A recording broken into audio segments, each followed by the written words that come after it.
आज हम हिंदी पाठ्य पुस्तक से पाठ 9 मेरे पिताजी का शेष भाग का अध्ययन करेंगे। इसके लेखक हैं हरिवंश राय बच्चन।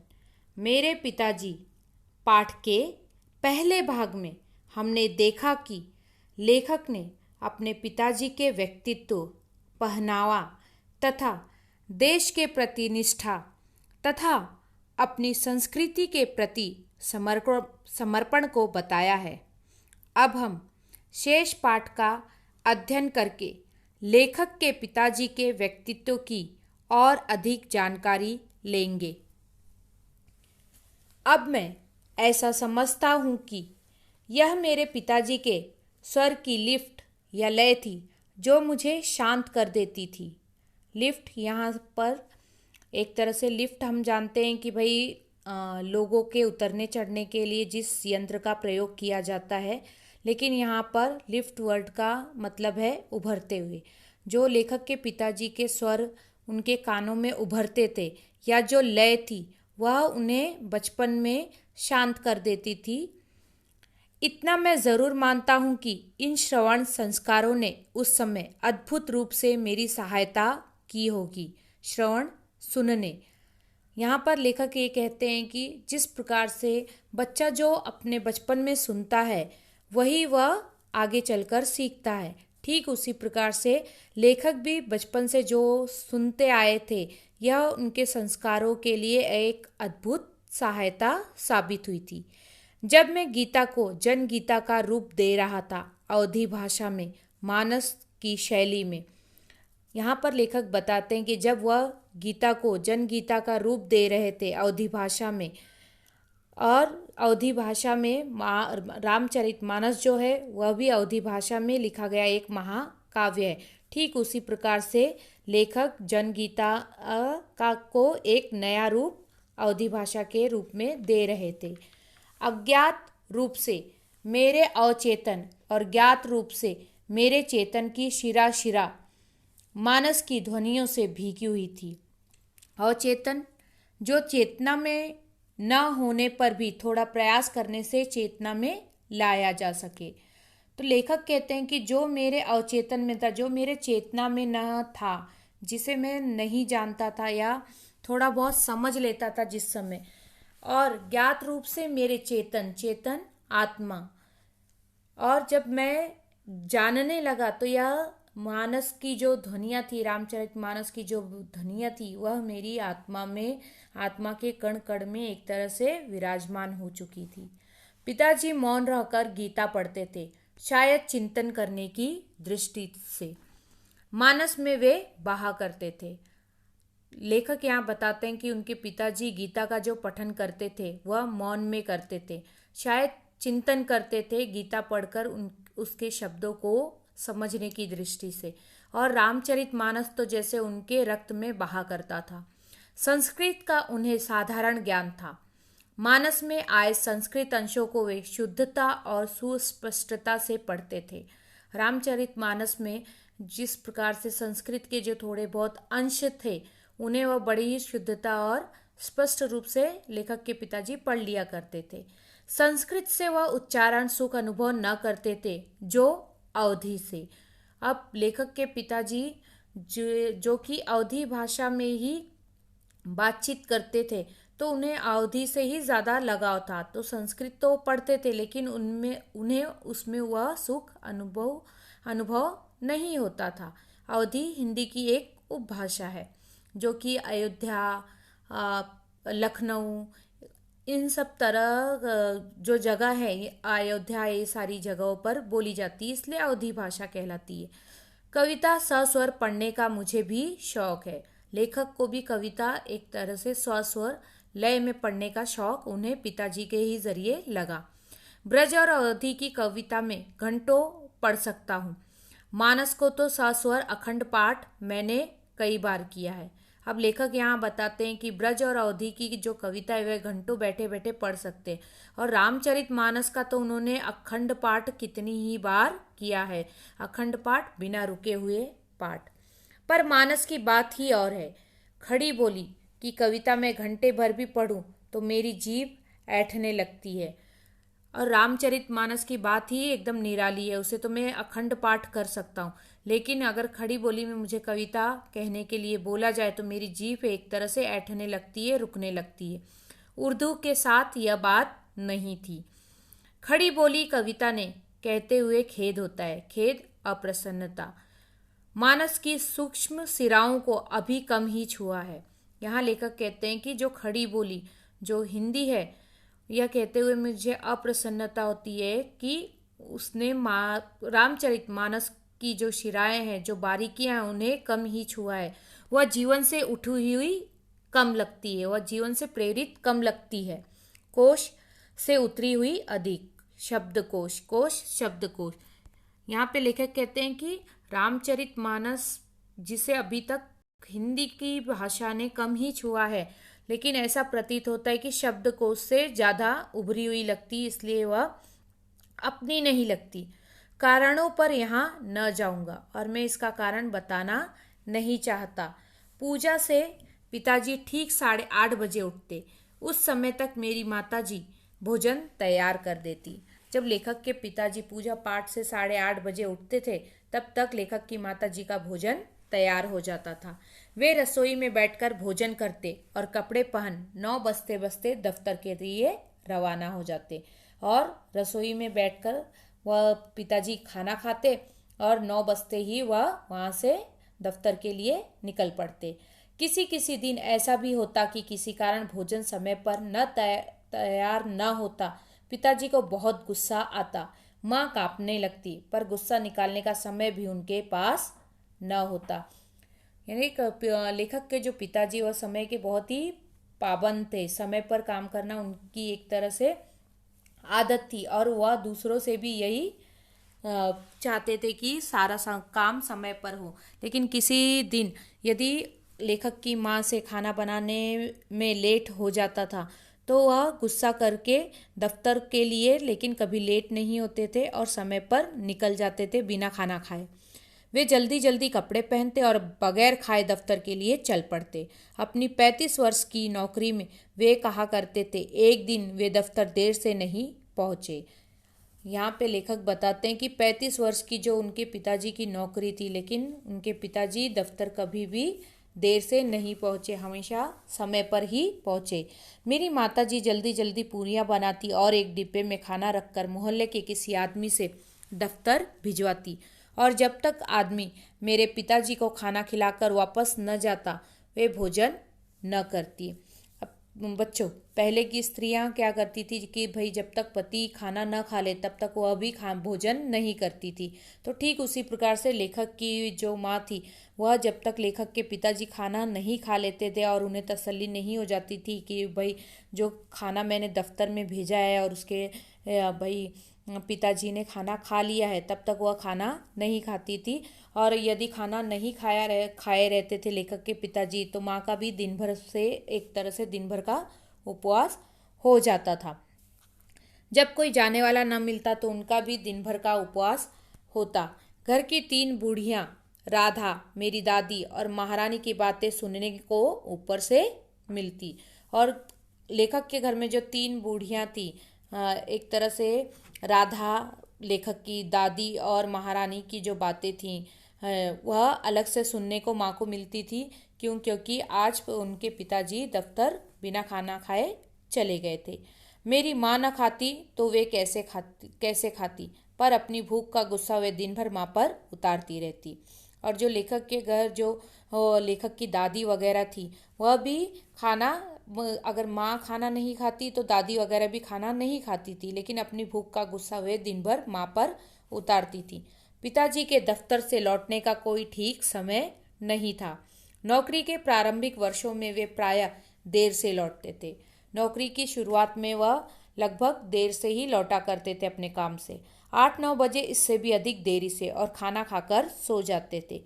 बात को जब कुछ जल्दी आने लगे तो खाना खाने से पहले कुछ देर पढ़ते, कभी खाना खाने के बाद भी, और कभी तो घूमने निकल जाते। और जब कभी दफ्तर से धीरे धीरे जब वह समय पर लौटने लगे, तब वह उनके एक तरह से उनकी जो दिनचर्या थी उसमें जल्दी खाना खाकर फिर वह कुछ किताबें पढ़ लिया करते थे और अगर समय मिलता था रात को भी घूमने निकल जाते थे।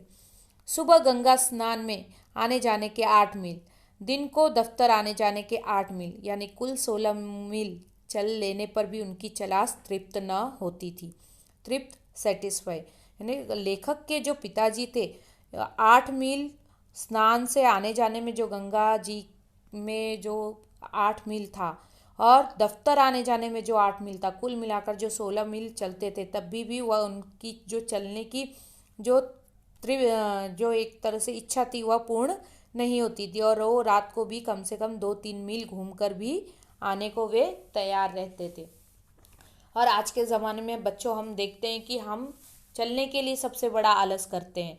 तो लेखक हमको यही बताना चाहते हैं कि किस प्रकार से उनके पिताजी दफ्तर समय पर जाना, दफ्तर की जो समय की जो पाबंदी और अपनी सेहत के प्रति जो उनका ख्याल रखना, ये सारी चीज़ें वो अपने पिताजी से उन्होंने ये सारी बातें सीखी थी।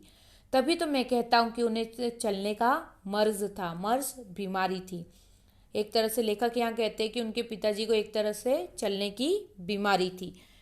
सबसे अचरज की बात यह थी कि रात को चाहे जितनी देर से सोएं, उठते हुए सुबह 3 ही बजे थे। उनका कहना था कि नींद लंबाई नहीं गहराई मांगती है। अब यहाँ लेखक बताते हैं कि जब लेखक के पिताजी चाहे रात को कितनी ही देर से क्यों न सोए, लेकिन उनके जो उठने का समय था वह 3 बजे ही उठते थे। और जब उनसे पूछा जाता था कि भैया तुम इतने लेट सोने के बावजूद भी आप इतने जल्दी उठ गए, तो उनका एक ही कहना था कि नींद जो होती है वह लंबाई नहीं, यानी घंटे नहीं मांगती, वह गहराई मांगती है। एक तरह से नींद का गहरापन कि भाई बिस्तर पर जाते ही सो जाना और उस थकावट दूर हो जाना। यानी कम घंटों की भी गहरी नींद ज़्यादा घंटों की हल्दी नींद का काम कर देती है। उनके इस फार्मूले के प्रति विश्वास ने मुझसे अपनी नींद पर कितना अत्याचार कराया है। अब यहाँ लेखक कहते हैं कि उनके इसी फार्मूले के प्रति जो विश्वास था, उनका जो विश्वास था, तो उसने मेरी नींद पर कई अत्याचार किए हैं कि भाई पिताजी की तरह मैं भी लेट सोता था लेकिन जल्दी उठना पड़ता था, लेकिन इस तरीके से मैंने अपनी नींद पर काफ़ी अत्याचार किए थे। इसे सोचकर कभी कभी मैं कहता हूँ कि जब मैं मरूँ तो मुझे 7-8 दिन तक यूं ही पड़े रहने देना। इस असंभव की कल्पना भर सुखद है, क्योंकि मुझे अपने जीवन की बहुत सी रातों की नींद पूरी करनी है। अब यहाँ लेखक अपनी इच्छा जताते हैं कि जहाँ इतने सालों से मेरी नींद पूरी नहीं हुई है, तो जब मैं मर जाऊँ तो मुझे 7-8 दिन तक तो पहले सोने यूं ही पड़े रहने देना, क्योंकि मेरी नींद पूरी नहीं हुई और इस नींद पूरी होने की कल्पना ही मेरे लिए काफ़ी सुखद महसूस होगी। समय की पाबंदी की जो उत्कटता उन्होंने अपनाई थी, उनके निभाने के लिए घर के लोगों का सहयोग आवश्यक था। उत्कटता, तीव्रता, जिस प्रकार से लेखक के पिताजी ने समय की पाबंदी, यानी हर काम समय से पहले या समय पर करने की जो उनकी नीति थी, तो उस नीति को निभाने के लिए घर के लोगों का सहयोग भी उतना ही आवश्यक होता है। यदि हमें कोई कार्य समय पर करना है तो उसमें लोगों का सहयोग भी बहुत ज़रूरी होता है। उन्हें सेंस ऑफ टाइम, वक्त का अंदाज देने के लिए पिताजी ने अपनी नौकरी के पहले वर्ष में एक आराम घड़ी खरीदी और लाकर दालान की तिकोनिया पर रख दी। दालान, बरामदा, तिकोनिया, 3 कोनों वाला। अब लेखक के पिताजी ने क्या किया कि भाई टाइम पर दफ्तर आने और जाने के लिए उन्होंने नौकरी के प्रथम वर्ष में क्या किया, एक आराम घड़ी यानी वॉल क्लॉक लाकर बरामदे के 3, यानी बरामदे में 3 कोना था, उस कोने पर लगा दी कि भाई सभी को अच्छे तरीके से समय दिखाई दे। यह घड़ी नई नहीं थी, विक्टोरियन युग की थी, विक्टोरिया के समय की घड़ी थी और पॉयनियर के दफ्तर से बहुत दिनों से काम दे रही थी। ये उनके दफ्तर में कई दिनों से लगी हुई थी और अब उसे हटाने वाले थे, तो यह घड़ी लेखक के पिताजी ने खरीद ली थी। वहाँ वह कंडम माल की तरह निकाल दी गई, एक तरह से बेकार चीज़ों की तरह से उस घड़ी को निकाल दिया गया था। तो पिताजी ने शायद 2 रुपए में ले ली थी और उस घड़ी को लेखक के पिताजी ने 2 रुपए में खरीद लिया था। यह घड़ी बेहया साबित हुई। बेहया बेशरम। अब यह घड़ी बेहया कैसे साबित हुई ये देखते हैं। थोड़ी बहुत सफाई के बाद वह चलने लगी तो चलती ही चली गई। 7वें दिन उसमें चाबी देनी पड़ती। वह अलार्म भी बजाती। पहले की जो घड़ियाँ होती थी तो उसमें चाबी दी जाती थी और इस प्रकार से घड़ियाँ चलती थी और सालों साल चलती थी। आज हम देखते हैं कि घड़ियाँ बैटरी पर चलती है जो कि भाई 2 महीने 6 महीने में ही समाप्त हो जाता है। उसके कभी घड़ी सास के यहाँ जाने की मुझे याद नहीं है। घड़ी सास घड़ी ठीक करने वाला। और लेखक को यह भी याद नहीं है कि वह जो अलार्म घड़ी उनके बरामदे में टंगी थी तो कभी उन्होंने ये भी नहीं देखा कि उस घड़ी को ठीक कराने के लिए भी लेखक के पिताजी कहीं लेकर गए हों। तिकोनिया और खाली, इसकी कोई तस्वीर मेरे दिमाग में नहीं। मेरे पिताजी के जीवन पर्यंत वह चलती रही और जो घड़ी थी वह लेखक के पिताजी के जीवन पर्यंत यानी मरणोपरांत चलती रही। उनकी मृत्यु के लगभग 30 वर्ष होने आए हैं। अब भी वह चल रही है और लेखक के पिताजी की मृत्यु को 30 वर्ष बीत चुके थे परंतु वह घड़ी आज भी चल रही थी। मेरे पास नहीं है। लेखक बताते हैं कि वह घड़ी उनके पास अब नहीं है। मेरी बड़ी बहन के लड़के रामचंद्र फुटबॉल के अखिल भारतीय प्रसिद्धि के खिलाड़ी उसे अपने नाना की निशानी के रूप में ले गए थे। मैं जब कभी राम के घर जाता हूँ हीर फेर कर मेरी घर आँख उस घड़ी पर जा टिकती है। अब लेखक यहाँ बताते हैं कि वह घड़ी तो उनके पास नहीं है लेकिन वह घड़ी उनकी बड़ी बहन के लड़के रामचंद्र ने अपने नाना की निशानी के रूप में अपने घर लेके चले गए। लेकिन जब भी लेखक उनके घर जाते हैं तो वह उस घड़ी को ज़रूर देखते हैं और अपने पुराने बचपन की यादों में खो जाते हैं। हमारे घर में कितने जन्म मरण शादी ब्याह भोज महोत्सव उसने देखे हैं। कितने हर्ष विषाद दुख यानी खुशी और दुख भी देखे। अश्रु हास आंसू भी देखे हंसी भी देखी। वाद विवाद झगड़ा झंझट कितने क्रोध कलह झगड़ा रोदन गायन रोना गाना श्रम संघर्ष की वह साक्षी गवाह रही। ने उस घड़ी ने एक लेखक के घर में जन्म मृत्यु शादी ब्याह भोज भात दुख सुख बहुत सी चीज़ों की वह एक तरह से गवाह रही थी। मेरी माँ अक्सर कहती थी कि लेखक की माँ अक्सर कहती थी कि ना तो एकर आराम घड़ी है पर न ई खुद आराम करत है न केह के आराम करे देत है। अब उनकी माँ जो अवधी भाषा में बात करती थी तो वह कहती थी कि एकर मतलब इसका नाम तो इसका आराम घड़ी है पर न ई खुद आराम करत है ई यह पर न तो यह खुद आराम करती है न केह का मतलब किसी को आराम करने देती है। आराम घड़ी नाम ऐसी घड़ियों को शायद इसलिए दिया गया होगा कि ये एक जगह रख दी जाती है। आराम घड़ी इसलिए कहा जाता था कि भाई यह एक दीवार पर टांग दी जाती थी और यह बरसों बरस चलती रहती थी। अलार्म से आराम आया हो तो कोई भी अचरज की बात नहीं। कभी कभी आराम का आ भी छोड़ दिया गया है और ऐसी घड़ियों को मैंने लोगों को राम घड़ी भी कहते सुना है। यहाँ पे लेखक कहते हैं कि भाई कुछ शब्द जो छूट गए घड़ी के आ में से तो इन घड़ियों को राम घड़ी आराम घड़ी भी कहते लेखक ने सुना है। और यह जो पाठ है लेखक द्वारा लिखित क्या भूलूं क्या याद करूं से लिया गया था। इस प्रकार हमारा पाठ समाप्त होता है। इस पाठ के माध्यम से लेखक ने स्वयं में आए संस्कारों और परिवर्तनों को पिता द्वारा प्राप्त शिक्षा को बड़े सुंदर ढंग से हमारे सामने प्रस्तुत किया है। सचमुच बच्चों, पिता का स्थान हमारे जीवन में बहुत अधिक महत्व रखता है, इसलिए अपने पिताजी का सम्मान करें। अब मुझे उम्मीद है कि यह पाठ आपको अच्छे ढंग से समझ आ चुका होगा। धन्यवाद।